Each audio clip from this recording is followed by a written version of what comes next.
Hi friends, welcome to ராயரா vlog. நம்ம இன்றைக்கி என்ன பார்க்க போகிறோம் அப்படின்னா ஒரு ஸ்வீட் ரெசிபி தான் பார்க்க போகிறோம். சேமியா ஜவ்வரிசி பாயாசம் தான் பார்க்க போகிறோம். அதுக்கு தேவையான பொருள்லாம் நான் இங்கே எடுத்து வச்சுருக்கேன். ஜவ்வரிசி நான் ஒரு 1/4 டம்ளர் போல் ஹாஃப் அன் ஹவர் முன்னாடி ஊற வச்சுருக்கேங்க. இது இப்படி ஊற வச்சிங்கன்னா நல்லா வெந்துடும் சீக்கிரமாக. பால் எடுத்திருக்கேன், காய்ச்சி ஆற வச்ச பால். இது உங்களுக்கு தேவையான நட்ஸ் நீங்கள் எது வேணாலும் எடுத்துக்கலாம். நான் பாதாம், கேஷ்யூநட், ட்ரை சீட்ஸ் எடுத்திருக்கேன். நான் அந்த கப்புக்கு ரோஸ்டட் சேமியா எடுத்திருக்கேன். நெக்ஸ்ட்டு நெய். வாங்க எப்படி பண்ணுறதுன்னு பார்த்துக்கலாம்.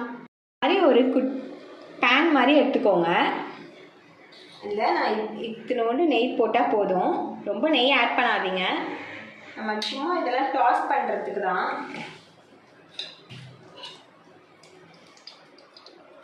இதில் நான் நட்ஸ் போட்டுடுறேன்.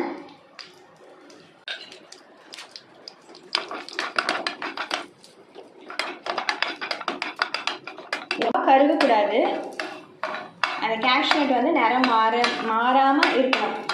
லைட்டாக ப்ரௌன் ஆனால் போதும்.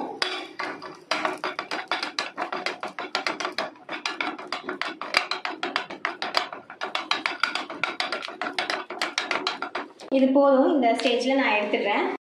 கீ ஆட் பண்ணியிருக்கேன் இந்த சேமியா வறுக்கிறதுக்கு.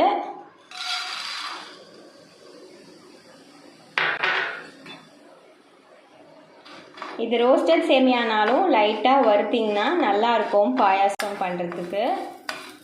இது ஈஸியாக முடிஞ்சிடும் இந்த பாயாசம் ரெசிபி. நம்ம வீட்டுக்கு யாராவது கெஸ்ட்டு வந்தாங்கன்னா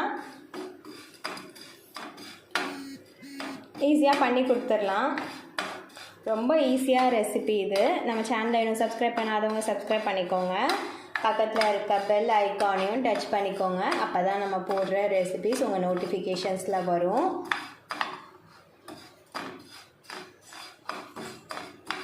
இது லைட்டாக அந்த நிறம் மாதிரி இந்த ப்ரௌனாக வரும். அப்போ எடுத்து தனியாக வச்சிடலாம். நம்ம உங்களுக்கு நெய் பத்தலை அப்படின்னா நீங்கள் ஆட் பண்ணிக்கோங்க. ஒரு அகலமான பேன் எடுத்துக்கோங்க. நான் இதில் இந்த ஜவ்வரிசி ஆட் பண்ணுறேன். நான் நல்ல தண்ணி வச்சு தான் ஊற வச்சுருக்கேன், அதுதான் ஆட் பண்ணியிருக்கேன். இதில் லைட்டாக வேகட்டும். பால் சேர்த்து ஜவ்வரிசியை வேக வச்சோன்னா நல்லா கிளாஸி கன்சிஸ்டன்சியில் வரும். இப்போ நான் இதில் லைட்டாக பால் ஆட் பண்ணுறேன்.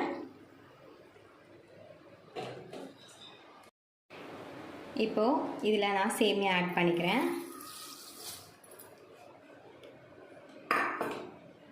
அது கூடவே நீங்கள் தேவையான அளவுக்கு காய்ச்சி ஆற வச்ச பாலை ஆட் பண்ணிக்கலாம்.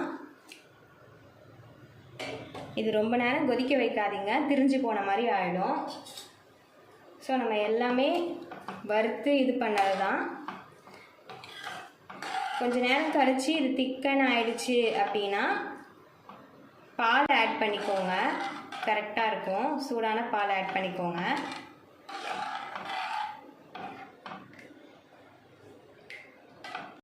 இப்போ நான் இந்த பவுலுக்கு சுகர் ஆட் பண்ணுறேன்.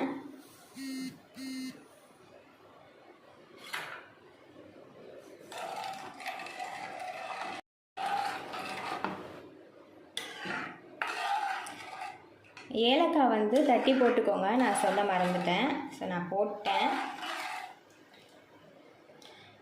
நம்ம ரோஸ்டட் பண்ணி வச்ச நட்ஸை ஆட் பண்ணிட வேண்டியதான். அவ்வளோதான்.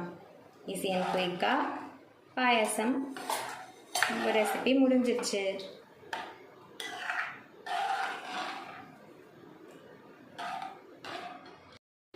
இங்கே பார்த்தீங்களா ஃப்ரெண்ட்ஸ், எவ்வளோ சூப்பராக ஜவ்வரிசி சேமியா பாயாசம் ரெடி ஆயிடுச்சுன்னு பார்த்தீங்களா? இதை எல்லோரும் உங்கள் வீட்டில் கண்டிப்பாக ட்ரை பண்ணி பாருங்கள். ட்ரை பண்ணி பார்த்துட்டு கமெண்ட் பாக்ஸில் எப்படி இருந்துச்சுன்னு சொல்லிவிட்டு எனக்கு பின் பண்ணுங்கள். இந்த வீடியோ பிடிச்சிருந்தா லைக் பண்ணுங்கள், கமெண்ட் பண்ணுங்கள், சப்ஸ்கிரைப் பண்ணுங்கள். மறக்காமல் ராயரா vlog ஃபாலோ பண்ணுங்கள். Tata bye friends.